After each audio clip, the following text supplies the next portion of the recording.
এবার বোরাক উপরে ওঠা শুরু করলো, আর এবার যাচ্ছে এই বাইতুল মাকদাস থেকে উপরের দিকে। এটাকে বলা হয় মেরাজ, মানে ঊর্ধ্বে আরোহণ, ঊর্ধ্বগমন। ঠিক আছে। নবী সাল্লাল্লাহু আলাইহি ওয়াসাল্লাম এশার নামাজ পড়েছেন। কিসের নামাজ? এশার নামাজ পড়ে কাবা ঘরের পাশে হাতিম আছে, কাবার হাতিম, হাতিমের উপর তিনি শুয়ে আছেন ডান কাত হয়ে। ডান কাতে শোয়া সুন্নত। ডান কাতে শুয়ে আছেন, তন্দ্রা ভাব, পরিপূর্ণ ঘুম আসে নাই। নবীদের কিন্তু ঘুম নাই। নবীদের ঘুমটাও কিন্তু, নবীদের ঘুমের মধ্যে যা আসে আল্লাহর পক্ষ থেকে সেটা ওহী। নবীদের দেহ ঘুমায়, অন্তর কিন্তু ঘুমায় না, মনে রাখবেন। নবীদের কি ঘুমায় না? কলব, অন্তর কিন্তু ঘুমায় না, মনে রাখবেন। এবার তিনি শুয়ে আছেন, হঠাৎ দুইজন ফেরেশতা আসলেন। কয়জন ভাই? একজন জিবরাইল আলাইহিস সালাম, একজন মিকাইল আলাইহিস সালাম। এসে নবী সাল্লাল্লাহু আলাইহি ওয়াসাল্লামকে আস্তে করে জাগিয়ে দিলেন। জাগিয়ে নবী সাল্লাল্লাহু আলাইহি ওয়াসাল্লামকে হাত ধরে নিয়ে যাচ্ছেন কোথায়? পাশেই জমজম কূপের পাশে। পাশে জমজম কূপ আছে, দেখেছিলেন না? যারা হজ উমরা করে আসছেন হয়তো দেখতে পারবেন। এই জমজম আগের মতো তো আর নাই, একটা আইডিয়া পাবেন আর কি। জমজম কূপের পাশে নিয়ে গিয়ে নবী সাল্লাল্লাহু আলাইহি ওয়াসাল্লামকে আবার আস্তে করে শুইয়ে দেওয়া হয়। এই যে পুরো ঘটনাগুলো ঘটে যাচ্ছে না, এগুলো কিন্তু মুহূর্তে ঘটে যাচ্ছে। মানে এই পুরো বিশাল ঘটনা ঘটে যাওয়ার পর দেখা যাবে ওই অজুর পানি কেবল গড়িয়ে গড়িয়ে যাচ্ছে, এখনো শেষ হয়নি। মানে সময়কে নিয়ন্ত্রণ করে। পৃথিবীর সময়ের ফ্রেম আর আল্লাহ পাকের টাইম ফ্রেম এক নয়। আল্লাহ পাকের টাইম ফ্রেম টোটালি ডিফারেন্ট, আমাদের টাইম ফ্রেম আলাদা, মনে থাকবে। এখানে কিন্তু অনেক নাস্তিক অনেক প্রশ্ন করতে পারে। এবার শুইয়ে দেওয়ার পর নবী সাল্লাল্লাহু আলাইহি ওয়াসাল্লামের বুকটাকে একদম এই গলার নিচ থেকে নিয়ে যেখানে লোম উঠে নাভি, এই নাভি পর্যন্ত চিরে দেওয়া হয়েছে, জীবিত অবস্থাতেই, জীবিত অবস্থাতেই। এবার তার হার্ট, কলিজাটাকে বের করা হয়েছে। এই প্রথম ওপেন হার্ট সার্জারি নাম শুনেছেন কিনা? যে ওপেন হার্ট সার্জারি হচ্ছে। এবার এই কলিজাটাকে প্রথমে জমজমের পানি দিয়ে ধোয়া হয়েছে। কিসের পানি? জমজমের পানির মধ্যে শেফা আছে। যাদের অসুস্থতা আছে জমজমের পানিতে সূরা ফাতিহা ফু দিয়ে খাবেন, ইনশাআল্লাহ শেফা হয়ে যাবে, ইনশাআল্লাহ শেফা হবে। জমজমের পানিতে ধোয়ার পরে এর এই কলবটাকে, কলিজাটাকে ঈমান এবং হিকমতে পূর্ণ একটা পেয়ালা দিয়ে ধুয়ে দেওয়া হয়েছে। একটা পেয়ালার মধ্যে ঈমান নিয়ে আসা হয়েছিল এবং হিকমা, প্রজ্ঞা নিয়ে আসা হয়েছে। এটা রাখার পরে এই ঈমান প্রজ্ঞা দিয়ে ঢেলে এই পুরো জায়গাটা বন্ধ করে দেওয়া হয়েছে। কি রূপ কথা মনে হচ্ছে? আমরা যে নিঃশ্বাস নিচ্ছি এটাই কি আল্লাহর অলৌকিকত্ব না? এই যে হার্ট আমাদের পাম্প করতেছে, যখন আমরা ছোট বাচ্চা ছিলাম ওই সময় থেকে নিয়ে এখন পর্যন্ত পাম্প করছে, পাম্প করছে। 1 সেকেন্ডের জন্য কি থেমে গিয়েছিল? এটাই তো অলৌকিকত্ব। যে আল্লাহ আমাদেরকে বাঁচায় রাখতে পারেন, সে আল্লাহর পক্ষে এগুলো করা কি অসম্ভব কিছু? আচ্ছা, এবার নবী সাল্লাল্লাহু আলাইহি ওয়াসাল্লামকে একটা বাহনের মধ্যে উঠানো হচ্ছে। বাহনটার নাম বোরাক। কি নাম? বোরাক। এবার বাহনটা হচ্ছে গাধার চেয়ে একটু বড়, খচ্চরের চেয়ে একটু ছোট এবং একটু লম্বা দেহের, সাদা রঙের। কি রঙের? এবার নবীজি এখানে উঠতে যাচ্ছেন, বাহনটা একটু ফাপড় নিল, একটু ভাব দেখালো আর কি। ভাব দেখানো বোঝেন কিনা? ওই যে আপনার গার্লফ্রেন্ড আপনার সাথে যা দেখায় আর কি। আছে তো গার্লফ্রেন্ড, না ভাই? আলহামদুলিল্লাহ। তাহলে স্ত্রী তো দেখায়। স্ত্রী ভাব দেখালে সবর করতে হবে। কি করতে হবে? স্ত্রী ভাব দেখালে সবর করতে হবে, চুপ থাকতে হবে। এগুলো টিপস শেখেন, নাহলে পরে সমস্যা হতে পারে। স্ত্রী ভাব দেখাতে পারে, তখন সবর করতে হবে, চুপ থাকতে হবে। পরে দেখবেন ভাব নিজেই আবার ঠান্ডা হয়ে গেছেন, ঠিক আছে? আর নিজে গরম হয়ে গেলে সমস্যা। আপনি গরম হয়ে গেলে পুরো একদম তরকারি পুরো যাবে একেবারে। কথা বুঝতে পারছেন? আল্লাহ বোঝার তৌফিক দান করুন। বোরাকটা ভাব নিচ্ছে আর কি। এখন বোরাককে জিবরাইল আলাইহিস সালাম বলছেন, এই শোনো, তোমাকে সৃষ্টি করার পর থেকে, ভালো করে শোনেন, তোমাকে সৃষ্টি করার পর থেকে মুহাম্মদ সাল্লাল্লাহু আলাইহি ওয়াসাল্লামের চেয়ে শ্রেষ্ঠ কোনো মানুষ তোমার গায়ে পা দেয় নাই। বলেন আল্লাহু আকবার। বলেন আল্লাহুম্মা সাল্লি আলা মুহাম্মদ, আল্লাহুম্মা বারিক আলা মুহাম্মদ। তোমাকে সৃষ্টি করার পর থেকে মুহাম্মাদের চেয়ে সাল্লাল্লাহু আলাইহি ওয়াসাল্লাম শ্রেষ্ঠ কোনো মানুষ তোমার পিঠে ওঠে নাই। সুবহানাল্লাহ। জান্নাত থেকেই বাহনটা নিয়ে আসা হয়েছে। কোত্থেকে? জান্নাত থেকে। এবার তিনি বোরাকে উঠলেন। বোরাক, ও আচ্ছা, বোরাক এই কথা শুনে কি করলো? বোরাক এই কথা শুনে ভাব তো চলে গেলই গেল, ও ঘামা শুরু করেছে, ঘামা শুরু করেছে, ঘামতে শুরু করেছে। অনেক সময় হয় না যে বড় কোনো ব্যক্তির সামনে গিয়ে আমরা থরথর করে কাঁপা শুরু করেছে, ও ঘামা শুরু করেছে। এবার নবী সাল্লাল্লাহু আলাইহি ওয়াসাল্লাম উঠে বসলেন, বিসমিল্লাহ। এবার চলছে। কোথার দিক, কোন উদ্দেশ্যে চলছে? ওই যে জেরুজালেম, নাম শুনেছেন কিনা? এবার ওই দিকে ছুটলো বোরাক। কিভাবে ছুটলো? নবীজি বলছেন সাল্লাল্লাহু আলাইহি ওয়াসাল্লাম, আমাদের চোখের সীমা যতদূর পর্যন্ত যায়, বোরাকের একটা পাই ততদূর পর্যন্ত যাচ্ছে। কখনো সূর্যাস্ত দেখেন নাই? কতদূর পর্যন্ত তাকানো যায়? ওই যে সূর্য ডুবছে অতদূর পর্যন্ত বোরাকের একটা পা চলে যাচ্ছে। নিঃসন্দেহে আলোর বেগের চেয়ে বেশি বেগে যাচ্ছে সে। যদি যারা ফিজিক্স পড়ছেন, এই যে অ্যাস্ট্রোনমি নিয়ে পড়াশোনা করছেন, আপনারা তো জানেন আলোর বেগের চাইতেও যদি দ্রুতগামী কোনো বাহন আবিষ্কার করা যায়, তাহলে সময়ের চেয়ে বেশি দূরে যাওয়া যাবে না? যাওয়া যাবে। বোরাকের গতি নিঃসন্দেহে আলোর গতির চেয়ে বেশি ছিল। এবার নবী সাল্লাল্লাহু আলাইহি ওয়াসাল্লাম বলছেন যে আমরা যখন বাইতুল মাকদাস বা ওই যে বাইতুল মাকদিস, ওই যে মসজিদুল আকসার ওখানে গেলাম, জিবরাইল আলাইহিস সালাম একটা পাথরের মধ্যে ফুটা করলেন, সেই পাথরের মধ্যে ফুটা করে বোরাকটাকে বেঁধে রাখলেন।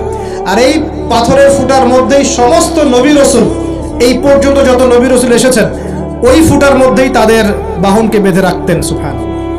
এবার নবীজি মসজিদে ঢুকলেন, ঢুকে দেখছেন একজন মানুষ নামাজ আদায় করছেন, একটু লম্বা গড়নের, ছিপছিপে দেহ, তো লম্বা, চুলগুলো কোকড়ানো কানের লতি পর্যন্ত। মনে থাকবে, চুলগুলো কোকড়ানো কি পর্যন্ত? তোমাদের মতো ছেলা নয় ডান বাম, কানের লতি পর্যন্ত চুল, ছিপছিপে দেহ, লম্বা, শানুয়া গোত্রের মতো। নবীজি বলছেন অনেকটা শানুয়া গোত্রের মানুষের মতো। শানুয়া গোত্র কারা একটু দেখে নিবা অনলাইনে। এখন নবী সাল্লাল্লাহু আলাইহি ওয়াসাল্লাম জিজ্ঞাসা করছেন উনি কে? জিবরাইল আলাইহিস সালাম বলছেন উনি হচ্ছেন নবী মূসা আলাইহিস সালাম। আল্লাহ পাক কিভাবে এটা করলেন আল্লাহ ভালো জানেন, এটা আমরা ব্যাখ্যা করতে পারবো না। নবী মূসা আলাইহিস সালাম নামাজ পড়ছেন, আরেকজনকে দেখলেন তার গড়ন কিছুটা মাঝারি ধরনের, চুলগুলো হচ্ছে সিল্কি মানে স্ট্রেট চুল, লম্বা এবং সোনালী রঙের। কি রঙের? সোনালী। এবং গায়ের কালারটা হচ্ছে সাদা এবং লালের মিশ্রণে গঠিত। নবীজি জিজ্ঞাসা করলেন উনি কে? তাকে বলা হচ্ছে উনি হচ্ছেন নবী ঈসা আলাইহিস সালাম। এবার নবী সাল্লাল্লাহু আলাইহি ওয়াসাল্লাম সমস্ত আম্বিয়া কেরামের সামনে চলে গেলেন এবং সমস্ত নবীদেরকে নিয়ে 2 রাকাত নামাজ পড়লেন। নবীদের ইমাম কে? আমাদের নবী কাদের ইমাম? নবীদের ইমাম। আর সেই নবীর সুন্নত পালন করতে আমাদের এত কষ্ট হয় না ভাই? লজ্জা লাগে? দাঁড়িয়ে রাখলে লজ্জা লাগে না? টাকনুর উপর কাপড় তুলে লজ্জা লাগে? আস্তাগফিরুল্লাহ, আল্লাহ আমাদেরকে মাফ করুক। আমরা সর্বশ্রেষ্ঠ মানুষের উম্মত, সর্বশ্রেষ্ঠ নবীর উম্মত। আল্লাহ পাক আমাদেরকে যোগ্য উম্মত হওয়ার তৌফিক দান করুন। নবীজি নামাজ পড়লেন, নামাজ শেষ। নামাজ, ও আরেকটা কথা, আরেকজনকে নবীজি দেখলেন, তার অবয়ব সম্পর্কে তিনি বলছেন দেখতে হুবাহু আমার মতোই। নবীজি বলছেন দেখতে হুবাহু আমার মতোই। জিজ্ঞাসা করলেন তিনি কে? জিবরাইল আলাইহিস সালাম বলছেন তিনি হচ্ছেন নবীগণের পিতা ইব্রাহিম আলাইহিস সালাম। ইব্রাহিম আলাইহিস সালামের দেহের গঠন, চেহারা একদম আমাদের নবীর মতো ছিল। সুবহানাল্লাহ। হয়তোবা এই কারণেই, হয়তোবা আল্লাহ ভালো জানেন, আমরা কিন্তু দরুদে কার নাম পড়ি? নবীর নামের সাথে ইব্রাহিম আলাইহিস সালামের নাম পড়ি, এবং তার জীবনীর সাথে আমাদের নবীর জীবনী কিন্তু হুবহু মিল আছে। আমাদের নবীজিকে হিজরত করতে হয়েছে, ইব্রাহিম আলাইহিস সালামকে করতে হয়েছে। ইব্রাহিম আলাইহিস সালামকে আগুনের পরীক্ষা দেওয়া লাগছে, আমাদের নবীকে বদরে উহুদে পরীক্ষা দেওয়া লাগছে, লাগে নাই? আমাদের নবীকে পাশে ছিলেন স্ত্রী খাদিজা রাদিয়াল্লাহু আনহা, ইব্রাহিম আলাইহিস সালামের পাশে ছিলেন স্ত্রী সারা এবং হাজারা আলাইহিম আসসালাম। মানে টোটালি মিল পাবেন আপনি দেখবেন টোটালি মিল আছে। ওইদিকে যাচ্ছি না আমি। এবার নামাজ শেষে নবী সাল্লাল্লাহু আলাইহি ওয়াসাল্লাম আবার বোরাকে উঠলেন। এবার বোরাক উপরে ওঠা শুরু করলো। এই পর্যন্ত যেটা এসেছে এটা হচ্ছে মক্কা থেকে জেরুজালেম পর্যন্ত। এটাকে বলা হয় ইসরা। এটাকে কি বলা হয়? ইসরা মানে নাইট জার্নি, মানে রাত্রেবেলা নৈশ ভ্রমণ। আর এবার যাচ্ছে এই বাইতুল মাকদাস থেকে উপরের দিকে, এটাকে বলা হয় মেরাজ, মানে ঊর্ধ্বে আরোহণ, ঊর্ধ্বগমন। ঠিক আছে? এবার প্রথম আকাশে যখন পৌঁছালেন, প্রথম আকাশের দরজা আছে, কে আছে? আর প্রথম আকাশ মানে আমরা যে তারা দেখি এগুলো কিন্তু প্রথম আকাশে। ঠিক আছে? প্রথম আকাশ মানে প্রথম মহাকাশ। শুধু এটা নয় যে ওই যে ওজোনোস্ফিয়ার, আয়নোস্ফিয়ার যেটা ভাগ করেছি এগুলো নয়, আমরা যা দেখি এগুলো সব হচ্ছে প্রথম মহাকাশের অংশ। এখানে দরজা আছে একটা, আমরা দেখতে পারি না। এখানে গিয়ে জিবরাইল আলাইহিস সালাম দাঁড়িয়ে গেলেন, নবী সাল্লাল্লাহু আলাইহি ওয়াসাল্লাম দাঁড়িয়ে গেলেন। ওই দিক থেকে আওয়াজ আসছে যে কে? জিবরাইল আলাইহিস সালাম বলছেন যে আমি জিবরিল। আপনার সাথে কে?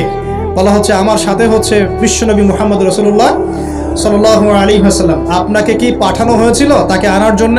তিনি বলছেন হ্যাঁ। তিনি বলেছেন হ্যাঁ, বাস হ্যাঁ, কারণ তিনি সাদিকুল আমিন। এবার দরজা খুলে দেওয়া হলো, তিনি ভিতরে ঢুকলেন, দেখলেন সেখানে একজন ব্যক্তি যিনি মাশাআল্লাহ ডান দিকে তাকাচ্ছেন, ডান দিকে অনেক আদম সন্তানের আকৃতি আছে, ডান দিকে তাকাচ্ছেন, হাসছেন, বাম দিকে তাকাচ্ছেন, বাম দিকে অনেক আদম সন্তানের আকৃতি আছে, বাম দিকে তাকিয়ে কাঁদছেন। নবী সাল্লাল্লাহু আলাইহি ওয়াসাল্লাম বললেন, উনি কে? তখন তাকে বলা হলো, ইনি হচ্ছেন আপনাদের পিতা, আদম সন্তানদের পিতা, আদম আলাইহিস সালাম। আদম আলাইহিস সালাম নবীকে দেখে সালাম দিলেন। আদম আলাইহিস সালাম নবীকে সালাম দিলেন, নবীও সালামের প্রত্যুত্তর করলেন এবং আদম আলাইহিস সালাম তার জন্য দোয়া করলেন। তিনি উঠে গেলেন আরো উপরে। এবার দ্বিতীয় মহাকাশে যখন চলে গেছেন, এই দ্বিতীয় মহাকাশ পর্যন্ত সায়েন্স যেতে পারে নাই, কেউই পারেনি, আল্লাহ রাসূল সাল্লাল্লাহু আলাইহি ওয়াসাল্লাম ছাড়া। এখানে গিয়ে তিনি দেখলেন সিমিলারলি দুজন বসে আছেন। কয়জন? দুজন। এবং দুজন এর পরিচয় জিজ্ঞাসা করলে জিবরাইল আলাইহিস সালাম বললেন, ইনি হচ্ছেন ঈসা আলাইহিস সালাম আর ইনি হচ্ছেন ইয়াহইয়া আলাইহিস সালাম। দুজনের মাঝে কি সম্পর্ক? খালাতো ভাই। কি সম্পর্ক? খালাতো ভাই। এখানে বলে রাখি দুজনের মিলটা কি? এই দুজনকেই ইহুদিরা হত্যা করার চেষ্টা করেছে। ঈসা আলাইহিস সালাম এবং ইয়াহইয়া আলাইহিস সালাম উভয়কেই কারা হত্যা করার চেষ্টা করেছে? ইয়াহইয়া আলাইহিস সালামকে তো হত্যা করেই ফেলেছিল, আর ঈসা আলাইহিস সালামকে হত্যা করার চেষ্টা করেছিল, কিন্তু আল্লাহ পাক সেটা হতে দেন নাই। আল্লাহ পাক তাকে উঠিয়ে নিয়েছে। তিনি আবার আসবেন কিনা? কোথায় আসবেন? সিরিয়ায়। কেন আসবেন? কারণ তিনি এই পৃথিবী থেকে দাজ্জাল এবং তার সমস্ত বাহিনীকে মেরে ফেলবেন ইনশাআল্লাহ, এবং প্যালেস্টাইন থেকে সারা বিশ্বে 40 বছর রাজত্ব করবেন ইনশাআল্লাহ। এটা হবে কি না? বিশ্বাস আছে তো ইনশাআল্লাহ? এটা হবে ইনশাআল্লাহ। এরপর সামনে যান, তৃতীয় আসমানে উঠলেন। সেখানে দেখছেন একজন ব্যক্তি যাকে এই পৃথিবীর অর্ধেক সৌন্দর্য দেয়া হয়েছে। নবীজি বললেন, তিনি কি এত অপরূপ সুন্দর? তখন নবী সাল্লাল্লাহু আলাইহি ওয়াসাল্লামকে বলা হচ্ছে, তিনি হচ্ছেন ইউসুফ আলাইহিস সালাম, যাকে এই পৃথিবীর অর্ধেক সৌন্দর্য দেয়া হয়েছে। আমরা সূরা ইউসুফ পড়ি আর মনে করি এটা হচ্ছে ইউসুফ জুলাইখার ঘটনা, তাই না ভাই? আসলে এখানে প্রেম কাহিনী কার? এখানে প্রেম কাহিনী হচ্ছে ইউসুফ আলাইহিস সালাম এবং তার বাবার। ভালো করে পড়ে দেখবেন, এখানে বাবা এবং ছেলের মহব্বতের কাহিনী বর্ণিত হয়েছে। আর ইউসুফ আলাইহিস সালামের বাহ্যিক সৌন্দর্য নিয়ে আমরা কথা বলি, তার বাহ্যিক সৌন্দর্যের চাইতে তার চরিত্রের সৌন্দর্য ছিল 1000 গুণ বেশি। জেনার অপবাদ দিয়েছে তাকে মানুষ, তিনি নির্দোষ হয়েও বিনা অপরাধে 12 বছর জেল খেটেছেন, তারপরেও তিনি অন্যায় পথে পা বাড়ান নাই, বাড়িয়েছেন। আল্লাহ পাক আমাদেরকে এগুলো বোঝার তৌফিক দান করুন। আরো উপরে উঠলেন, চতুর্থ আসমানে উঠে দেখছেন এখানে আরেকজন একইভাবে আছেন, তার নাম হচ্ছে কি বলেন? ইদ্রিস আলাইহিস সালাম। কি নাম? ইদ্রিস আলাইহিস সালাম। তিনি চতুর্থ আসমানে অপেক্ষা, একইভাবে সবার সাথে কথাবার্তা হলো, সালাম বিনিময় করা হলো, মোবারকের দোয়া করলেন, তিনি আবার উঠে গেলেন। পঞ্চম আসমানে উঠে তিনি দেখছেন ওই ইচ্ছে নবী মুসা আলাইহিস সালাম। কোন নবী? নবী মুসা আলাইহিস সালাম। সবাই সালাম দিচ্ছেন, একইভাবে কথাবার্তা হচ্ছে। ষষ্ঠ আসমানে উঠে দেখছেন হারুন আলাইহিস সালাম, মুসা আলাইহিস সালামের ভাই, মনে আছে? হারুন আলাইহিস সালাম, যিনি ফেরাউনের কাছে দাওয়াত নিয়ে গিয়েছিলেন, মুসা আলাইহিস সালামের সাথে ছিলেন। সপ্তম আসমানে উঠে তিনি দেখছেন একজন ব্যক্তি যার চেহারা একদম, ছোট ছোট বাচ্চারা যারা মারা যায়, আল্লাহ রাব্বুল আলামিন তাদের রূহটাকে ওখানে রেখেছেন। তারা ওখানে খেলছে, যখনই ওদের পিতামাতার কথা মনে হয় দৌড় দিয়ে আসে ইব্রাহিম আলাইহিস সালামের কাছে। মনে রাখবেন, বাচ্চাদের সাথে কেন ইব্রাহিম আলাইহিস সালামকে রাখা হলো, এখানে একটা ব্যাখ্যা হতে পারে, আল্লাহু আ'লাম। শিশুদের সাথে থাকতে হলে শিশুর মতো মন থাকতে হয়। বাচ্চাদের সাথে কারা ভালোভাবে মিশতে পারে জানেন? যাদের মনটা বাচ্চাদের মতো, শিশুর মতো সরল হতে হয়, শিশুর মতো হতে হয়, সরল। যাদের মন শিশুর মতো সরল, এদের মনের মধ্যে কিন্তু হিংসা, বিদ্বেষ, রিয়া, অহংকার এগুলো থাকবে না। ইব্রাহিম আলাইহিস সালাম ওই শিশু কুরবানির পরীক্ষায় ফেলতে হয়েছিল না? আল্লাহ রাব্বুল আলামিন দেখেন তাকে বাচ্চাদের সাথে রেখে দিয়েছে। বাচ্চারা ওখানে খেলাধুলা করে, যখনই ওদের বাবার কথা মনে হয়, মায়ের কথা মনে হয়, দৌড় দিয়ে ইব্রাহিম আলাইহিস সালামের কাছে চলে আসে। তিনি আদর করে দেন, আবার চলে যায়। কি চমৎকার দৃশ্য! তিনি হেলান দিয়ে আছেন বাইতুল মামুরে, সালাম করলেন, সালাম করে নবীজিকে বললেন, হে নবী, আপনার উম্মতকে জানিয়ে দিয়েন, আমি আপনাদেরকে সেটা জানিয়ে দিচ্ছি। হে নবী, আপনার উম্মতকে জানিয়ে দিয়েন যে জান্নাত হচ্ছে একটা উর্বর জায়গা, জান্নাতের পানি হচ্ছে মিষ্টি, জান্নাতের মাটি খুব উর্বর, জান্নাতের অনেক জায়গা ফাঁকা পড়ে আছে। আপনার উম্মতকে জানিয়ে দিন, এই ফাঁকা জায়গাগুলোতে তারা যদি গাছ লাগাতে চায় তাহলে যেন পড়ে সুবহানাল্লাহ, আলহামদুলিল্লাহ, ওয়ালা ইলাহা ইল্লাল্লাহ, আল্লাহু আকবার, ওয়ালা হাওলা ওয়ালা কুওয়াতা ইল্লা বিল্লাহ। এই মেসেজটা কে দিয়েছেন? ইব্রাহিম আলাইহিস সালাম। এই যে বাইতুল মামুরে হেলান দিয়ে আছেন, এটা কি? নবীজি বলছেন এটা হচ্ছে ফেরেশতাদের ইবাদত করার জায়গা। কাবা ঘর আছে না আমাদের? এই কাবা ঘরের ঠিক সোজা উপরে বাইতুল মামুর আছে, সপ্তম আসমানের উপরে।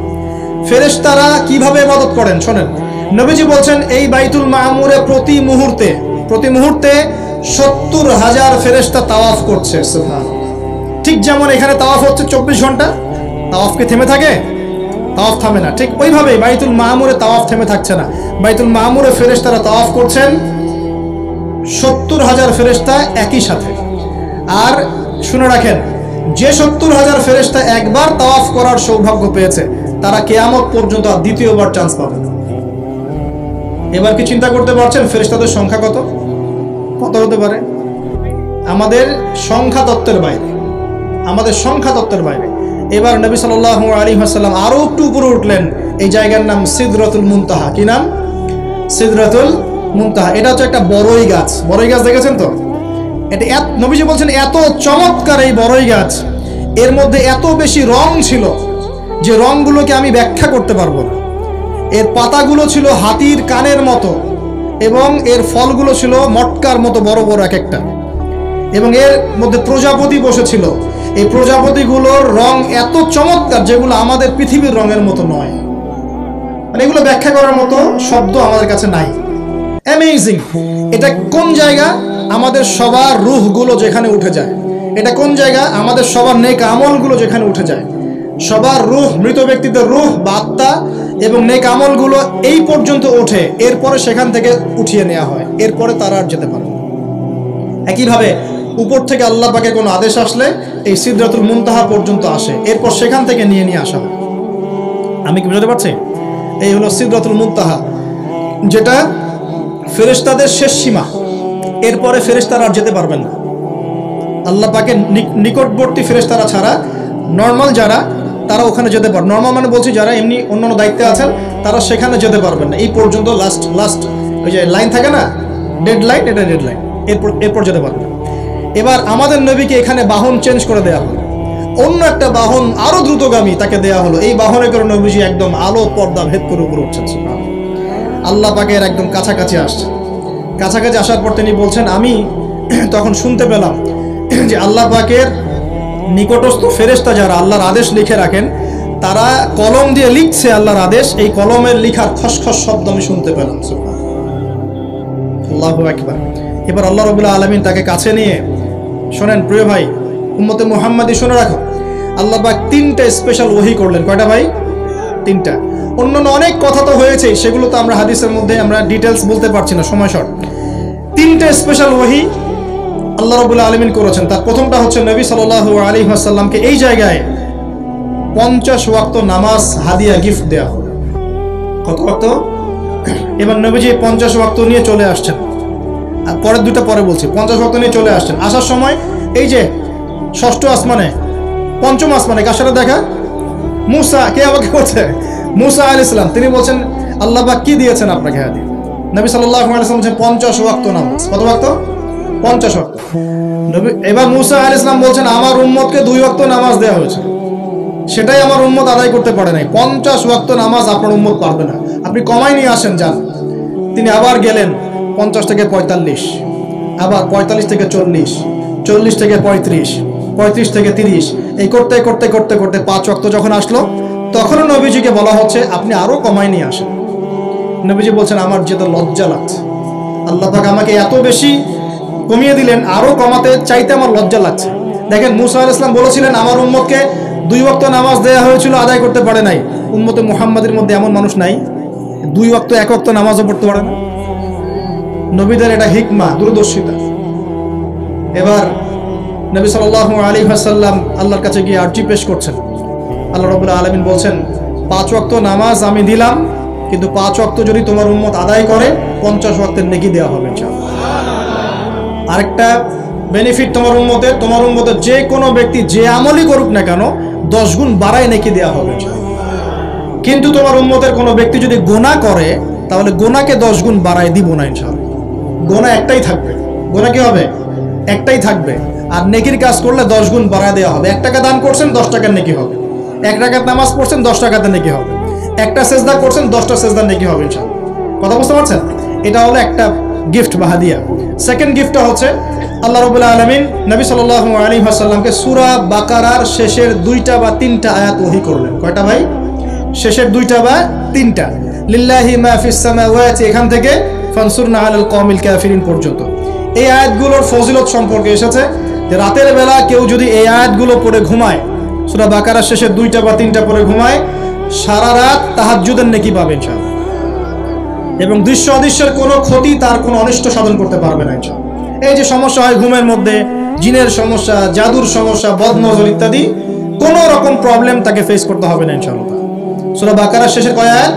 কমপক্ষে 2 আয়াত, যদি পারেন 3টা আয়াত পড়বেন। 2টা হাদিয়া হল। 3 নম্বর হাদিয়াটা আরো বড়।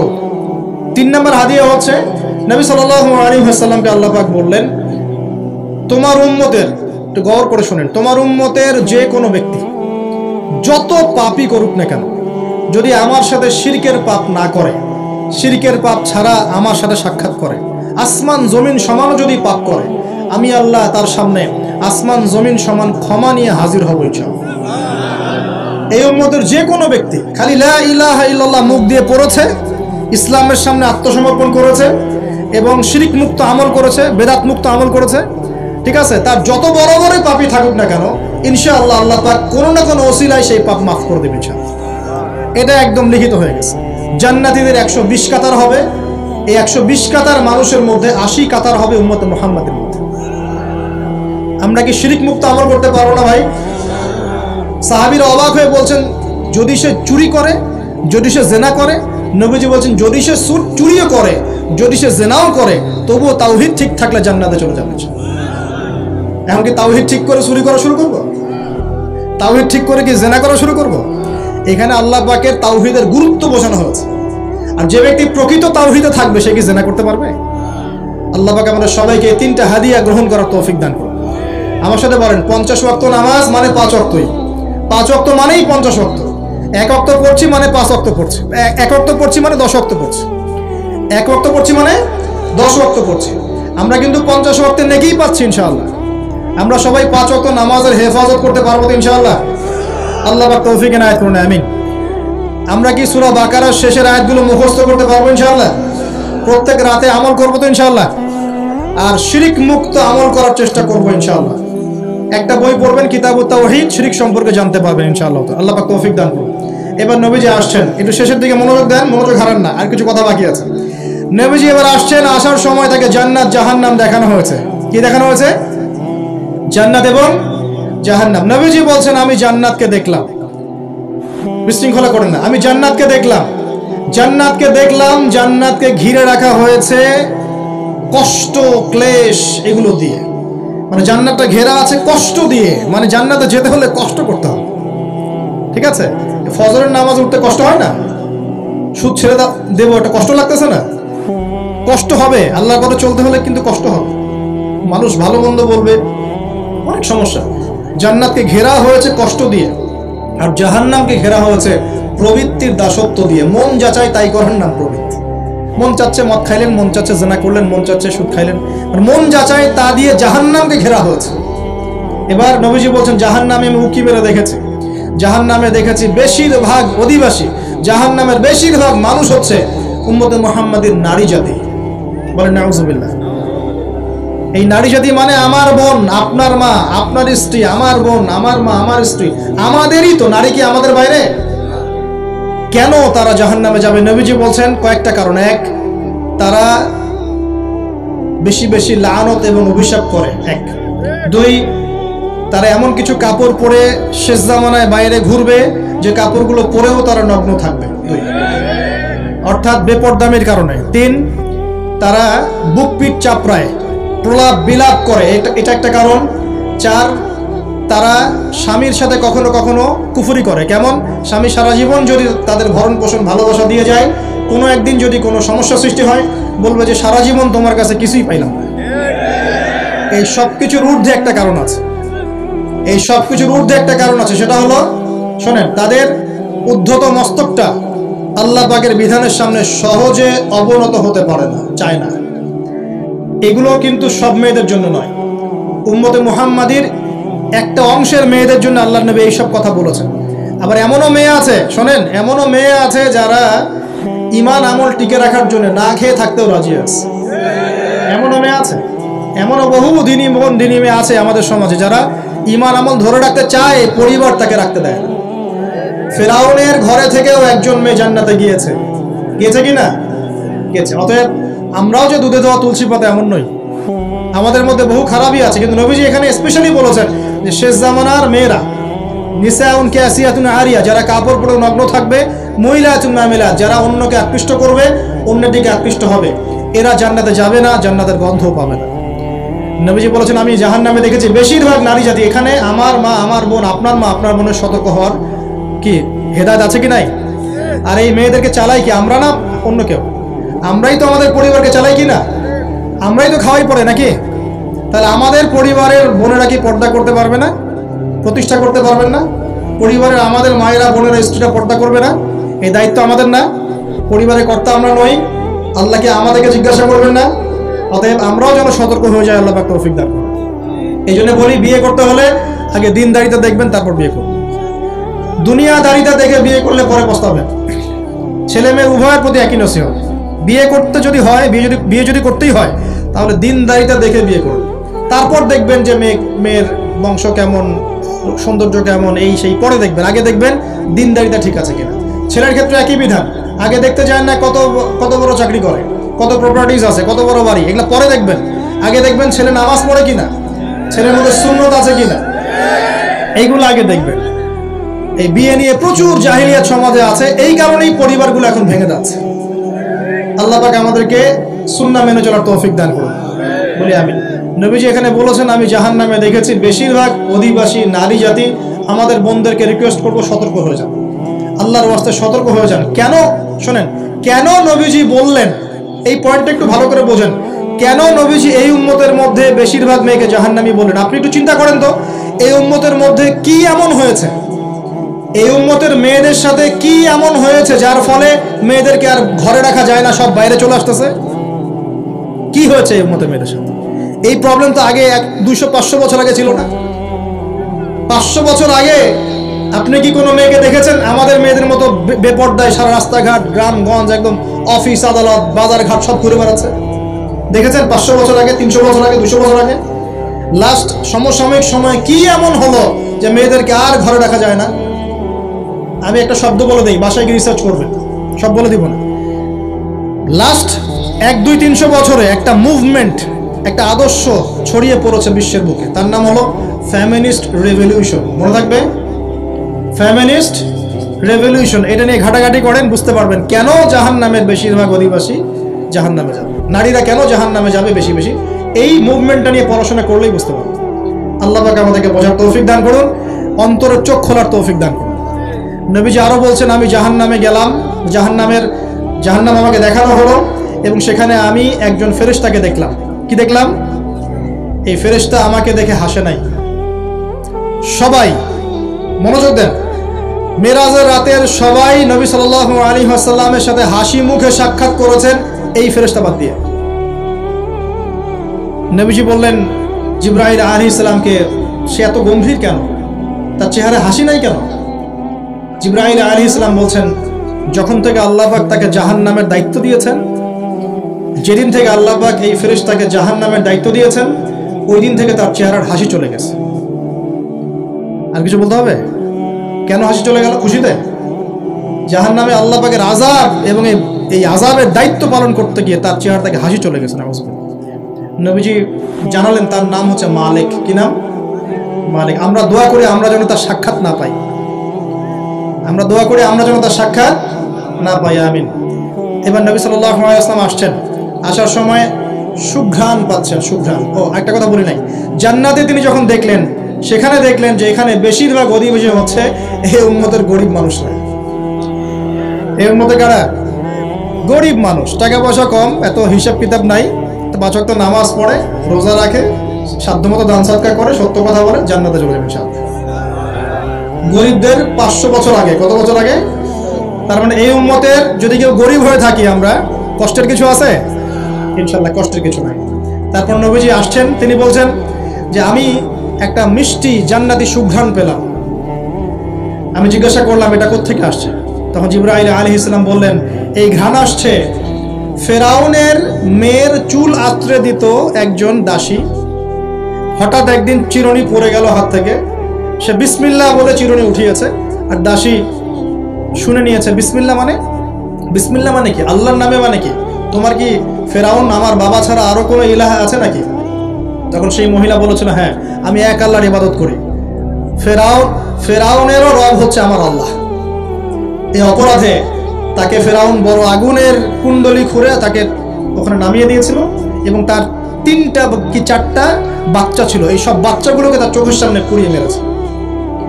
শেষে একটা বাচ্চা ছিল কোলের বাচ্চা, এই বাচ্চাকে নিয়ে সে লাফ দিবে, তাকে বাধ্য করা হচ্ছে, সে তো নিজে মরতে রাজি, কিন্তু বাচ্চাটা মায়া লাগবে না, সে বাচ্চাকে নিয়ে লাফ দিতে চাচ্ছে না। তখন আল্লাহ পাক ওই বাচ্চার জবানে আল্লাহর কুদরত, আল্লাহর মুজিজা চালু করে দিলেন। ওই বাচ্চা কথা বলা শুরু করল। ওই বাচ্চা বলল, হে আম্মা ইসবিরি ইয়া উম্মা, হে আমার মা সবর করো, ফাইন্না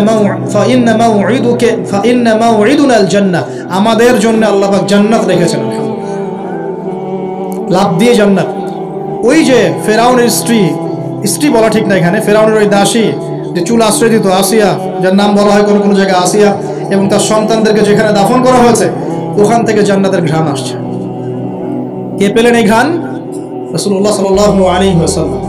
এবার তিনি চলে আসছেন, এসে কাবা ঘরের হাতিমে আবার এসে সেখানে আসলেন, এখানে বিমর্ষ মুখে বসে আছেন।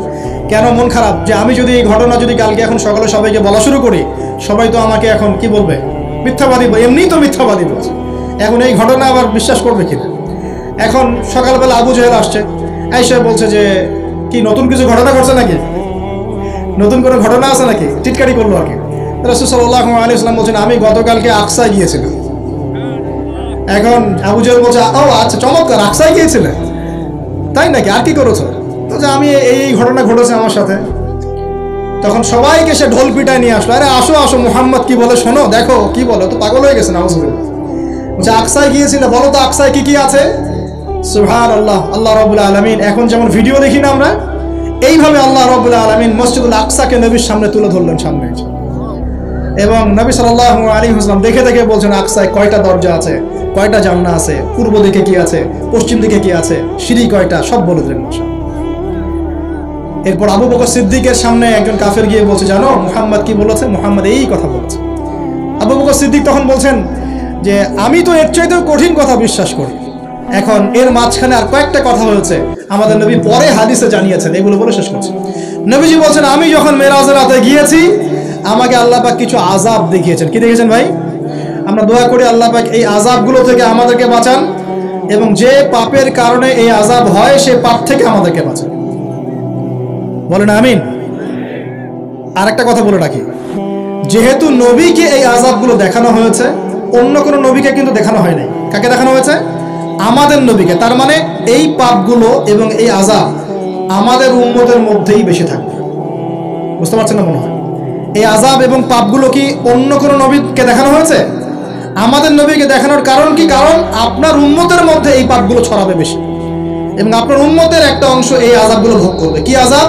নবীজি যাচ্ছেন, দেখছেন, যুবকরা শুনে ভালো করে, নবীজি দেখছেন একটা চুলা, কি ভাই, তন্দুর রুটি দেখেছেন যে চুলায় রান্না করে, ঠিক ওই রকম শব্দই হাদিসে এসেছে, তান্দুর। এই চুলা এমন চুলা যার মাথাটা হচ্ছে সরু, নিচের দিকটা মোটা, নিচে আগুন জ্বলছে, ভিতরে কিছু মানুষ আছে, নিচ থেকে আগুনের দাবদাহ আসছে। যখনই আগুন আসছে জাহান্নামের, তখন তারা ধাউ ধাউ করে উপরে উঠছে, আবার যখন আগুন নেমে যায় তখন তারা নিচে নেমে যায়। নবীজি মর্মান্তিক দৃশ্য দেখে বললেন যে এরা কারা, যাদেরকে এমন আযাব দেওয়া হচ্ছে? জিবরাইল আলাইহিস সালাম বললেন, যুবক ভাই শোনেন ভালো করে, জিবরাইল আলাইহিস সালাম বললেন, এরা হচ্ছে আপনার উম্মতের সেই সব ব্যক্তি যারা বিবাহ বহির্ভূত জিনা করেছিল। এই পাপটা মারাত্মক। আল্লাহ পাক আমাদের সবাইকে এই পাপ থেকে ফিরে আসার তৌফিক দান করুন, এবং এই পাপ যদি করে থাকেন হতাশ হবেন না, তওবা করে আজকেই ফিরে আসবেন। তওবা করলে আল্লাহ পাক যে কোনো পাপ মাফ করে দেবেন ইনশাআল্লাহ। যে কোনো পাপ তওবা খাস করতে হবে, কোনোদিন এই পাপে লিপ্ত হওয়া যাবে না। এই যে গত 3-4 দিন আগে একটা দিবস চলে গেল না, লক্ষ লক্ষ কোটি কোটি যুবক যুবতী পাপ করেছে, করে নাই? আর আমরা উস্কে দিয়েছিলাম, কাছে আসার গল্প, অমুক তমুক, হাবি জাবি, কত কথা। আর এদের স্লোগানগুলো এত চটকদার, খুব মজা লাগে, খুব মজা, মুখরোচক ভাবে উপস্থাপন করে। আল্লাহ পাকের কাছে আসার গল্প করা যায় না, রাসূলের কাছে আসার গল্প করা যায় না। আসলে এখনকার মিডিয়াগুলো এতটাই নির্লজ্জ হয়ে গেছে। কেন বলছি শোনেন, ইসলামের সাথে শত্রুতা তো আছেই, কোনোদিনও আল্লাহর কাছে আত্মসমর্পণ করা লাগে এমন কোনো ওয়ার্ডও বলবে না। টাইটেল দিবে ভূমিকম্পের কাছে মানুষ কত অসহায়, টাইটেল দিয়েছে একটা। প্রাকৃতিক বিপর্যয়ের সামনে মানুষ কত অসহায়, প্রকৃতির কাছে মানুষ কত অসহায়, এইসব টাইটেল দিয়ে ভিডিও দিচ্ছে। ওই যে ভূমিকম্প ইস্যুতে একটাবারও বললো না যে এই আল্লাহ পাকের কাছে, আল্লাহর শক্তির সামনে মানুষ কত অসহায়। ওই শব্দ ব্যবহার করা যাবে না।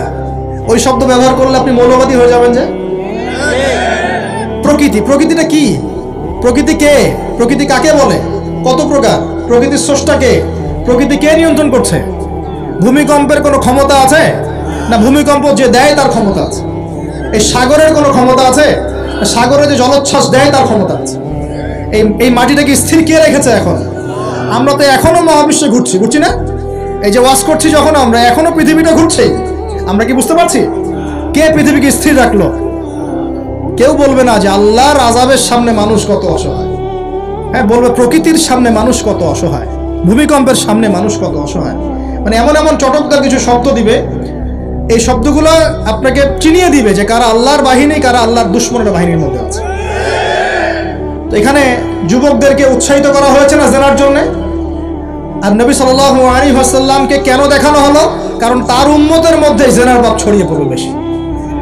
কিসের মধ্যে? চুলার মধ্যে শাস্তি দেওয়া হচ্ছে, চুলায় শাস্তি দেওয়া হচ্ছে। নবীজি বলছেন তাদের ভিতর থেকে এত দুর্গন্ধ বের হচ্ছিল যেন মনে হচ্ছিল যে কোনো পাবলিক টয়লেটের পাশ দিয়ে আমরা যাচ্ছিলাম। প্রিয় ভাই, আল্লাহর ওয়াস্তে জেনার ধার কাছেও যায় না। আল্লাহ পাক বলেছেন ওয়ালা তাকরাবু জিনা, জেনার কাছেও যেও না। তো এক নাম্বার শাস্তি কি রেখেছেন নবী সাল্লাল্লাহু আলাইহি ওয়াসাল্লাম? কিসের শাস্তি? তন্দুর চুলার মধ্যে আগুনের শাস্তি। কিসের পাপের কারণে? বলেন, জেনা। এই উম্মতে মুহাম্মাদের মধ্যে জেনা ছড়িয়ে পড়েছে কিনা? এখন আমরা কি এই স্রোতে গা ভাসাবো না দূরে থাকবো? আমরা হালাল উপার্জনের সোর্স তৈরি করব, করে হালাল বিয়ে করবো ইনশাআল্লাহ। হালাল উপার্জনের মাধ্যম তৈরি করবেন, করে বিয়ে করবেন ইনশাআল্লাহ। বিয়ের আগে কোনো পীড়িত নাই, সব পীড়িত বিয়ের পর ইনশাআল্লাহ পারা যাবে ইনশাআল্লাহ। আর সব আগে ভাগে খেয়ে শেষ করে ফেললে পরে খাবেন কি? তাই না বিষয়টা? আচ্ছা, এবার সামনে যাই। নবী সাল্লাল্লাহু আলাইহি ওয়াসাল্লাম সামনে গেলেন, গিয়ে দেখলেন, এবার দেখলেন কিছু মানুষ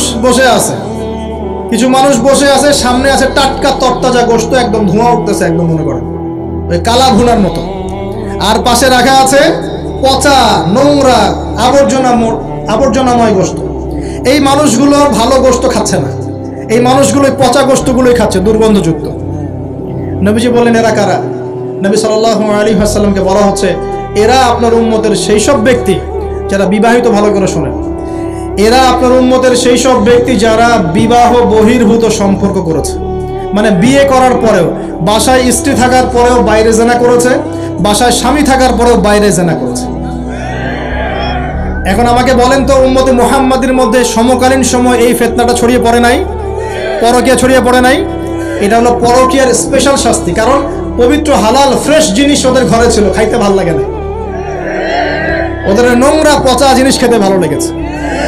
আল্লাহ পাক কিয়ামতের মাঠেও ওই এবং বারজাখের জীবনেও ওই একই শাস্তি দিবেন ইনশাআল্লাহ। আর এখন তো মিডিয়ার মধ্য দিয়ে এই যে বিভিন্ন সিরিয়ালস, নাটক, হাবি জাবি, এগুলোর মধ্য দিয়ে এটাকে উস্কে দেওয়া হচ্ছে, এটাকে অ্যাভেলেবেল করে ফেলা হয়েছে। আর যারা বড় বড় শহরে থাকে এগুলো তো ফিতনা আরো বেশি। আল্লাহ পাক আমাদের মা বোনদেরকে বোঝার তৌফিক দান করুন, আর আমাদের ভাইদেরকেও বোঝার তৌফিক দান করুন। আমাদের সবাইকে আল্লাহ পাক পরকীয়ার মতো নোংরা পাপ থেকে হেফাজত করুন, বিবাহ বহির্ভূত সম্পর্ক থেকে হেফাজত করুন। আরো সামনে যান, নবীজি দেখলেন এবার একটা রক্তের নদী। কিসের নদী ভাই? প্রশ্ন করব কেন রক্তের নদী? উত্তর দিতে হবে। ওই রক্তের নদীতে আল্লাহ পাক কিছু মানুষকে রেখেছেন, ফেরেশতারা পাথর দিয়ে তাদের মাথা ফাটিয়ে দিচ্ছে, পাথর ছিটকে অন্য জায়গায় চলে যাচ্ছে, পাথর নিয়ে আসার মুহূর্তের মধ্যেই মাথা আবার জোড়া লেগে যাচ্ছে, আবার পাথর দিয়ে মাথা ফাটিয়ে দেওয়া হচ্ছে, আবার পাথর ছিটকে চলে যাচ্ছে। নবীজি জিজ্ঞাসা করলেন এরা কারা যাদেরকে শাস্তি দেওয়া হচ্ছে? নবী সাল্লাল্লাহু আলাইহি ওয়াসাল্লামকে জিবরাইল আলাইহিস সালাম বললেন এরা আপনার উম্মতের সেই সব ব্যক্তি যারা সুদখোর ছিল। কি ছিল? এখন বলেন রক্তের নদী কেন? বলেন, উত্তর দেন দেখি, কে বলতে পারবেন? বিসমিল্লাহ।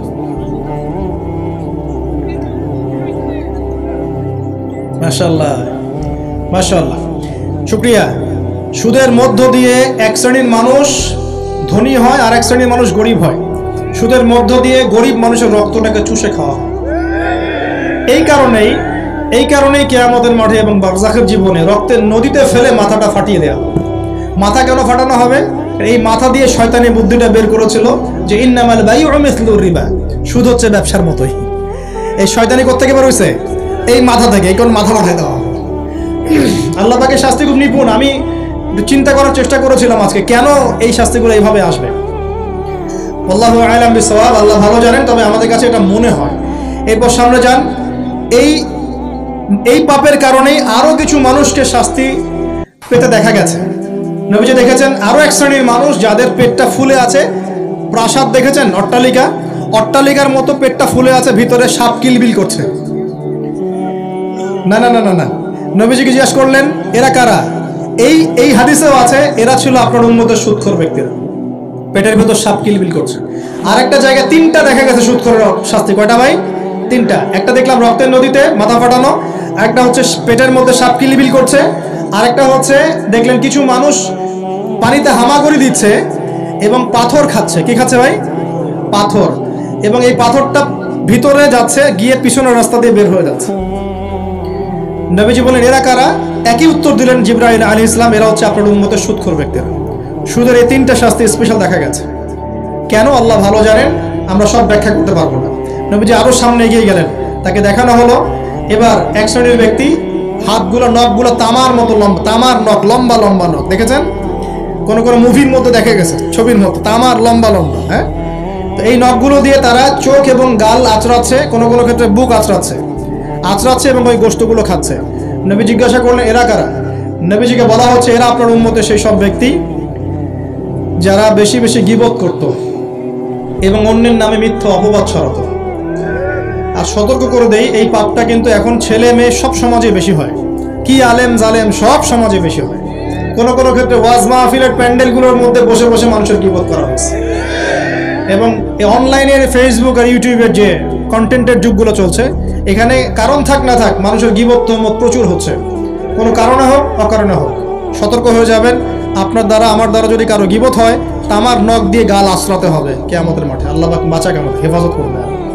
এবং এই পাপের আরেকটা শাস্তি দেখা হয়েছে, ওই যে নিজের ভাইয়ের গোশত ছিঁড়ে ছিঁড়ে খাচ্ছে। এক শ্রেণীর মানুষকে আগুন খাওয়ানো হচ্ছে এবং আগুনগুলো পিছনের রাস্তা দিয়ে বের হয়ে যাচ্ছে। জিজ্ঞাসা করা হলো তারা কারা? নবীজিকে বলা হচ্ছে এরা আপনার উম্মতের সেই সব ব্যক্তি যারা এতিমের মাল ভক্ষণ করত। এতিমের মাল অন্যায়ভাবে ভক্ষণ করে খেয়ে ফেলত। আছে কি নাই সমাজের মধ্যে? নবীজি আরো সামনে গেলেন, দেখলেন এক শ্রেণীর মানুষ কাঁধে অনেক বোঝাগুলো হালকা করার বদৌলতে উল্টা তারা বোঝা হালকা না করে আরো কিছু বোঝা ঘাড়ে নিচ্ছে। লাকড়ির বোঝা ঘাড়ে নিয়ে পথ চলার চেষ্টা করছে, কিন্তু পথ চলতে পারছে না। নবীজি বলেন এরা তো অদ্ভুত, এরা তো চাইলে বোঝা হালকা করে চলতে পারত, বোঝা আরো নিয়ে চলছে কেন? নবীজিকে বলা হচ্ছে এরা আপনার মধ্যে সেই সব ব্যক্তি যারা দায়িত্ব যতটুকু নিয়েছিল অতটুকু তো পালন করতে পারতোই না, আরো দায়িত্ব চেয়ে নিত মানুষের কাছে। দায়িত্ব চেয়ে নেওয়ার সংস্কৃতি চলছে না এখন। যোগ্যতা থাক আর না থাক, মানুষ দায়িত্ব চাচ্ছে না। দায়িত্ব না দিলে লাভ করে। যোগ্যতা থাক না থাক, মানুষকে দায়িত্ব চেয়ে নিচ্ছে কিনা। দায়িত্ব নেওয়াটা বড় কথা নয়, পালন করাটা বড় কথা। না করতে পারলে এই শাস্তি ভোগ করতে হবে। আল্লাহ পাক আমাদের সবাইকে হেফাজত করুন, আমিন। এবার সামনে গেলেন, দেখলেন এবার তো মুশকিল। সামনে গিয়ে দেখলেন এক শ্রেণীর মানুষ, কয়েকটা মানুষ না, এক শ্রেণীর মানুষ যাদের জিহ্বাগুলোকে, ঠোঁট আর জিহ্বাগুলোকে আগুনের কেচি দিয়ে কেটে ফেলা হচ্ছে। নবীজি বললেন এরা কারা? রাসূল সাল্লাল্লাহু আলাইহি ওয়াসাল্লামকে বলা হচ্ছে এরা আপনার উম্মতের সেই সব ব্যক্তি যারা ছিল ওয়াইজ বক্তা, আলেম ওয়াইজ বক্তা, যারা মানুষের সামনে দ্বীনের কথা বলতো কিন্তু নিজেরাই সেই দ্বীনের প্রতি আমল করত।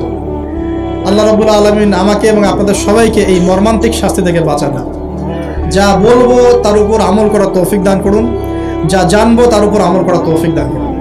যা বলি আমল করি না সেটা প্রয়োজনে বলার দরকার নাই, এটা আমল করি না সেটা প্রয়োজনে বলার দরকার নাই। আল্লাহ পাক আমাদেরকে রাসূলের সুন্নাহ মাফিক দাওয়াতি কাজ করার তৌফিক দান করুন এবং এই শ্রেণীর বক্তার অন্তর্ভুক্ত হওয়া থেকে আল্লাহ পাক আমাদেরকে বাঁচান। এইভাবে তিনি আরো বেশ কিছু শাস্তি দেখলেন, তারপর তাকে ফিরিয়ে আনা হলো। এই মেরাজের ঘটনা এভাবে শেষ হলো। এখন এই পুরো মেরাজের ঘটনা আমরা যা শিখলাম, রাসূলুল্লাহ সাল্লাল্লাহু আলাইহি ওয়াসাল্লামের এই মেরাজ উম্মতে মুহাম্মাদের জন্য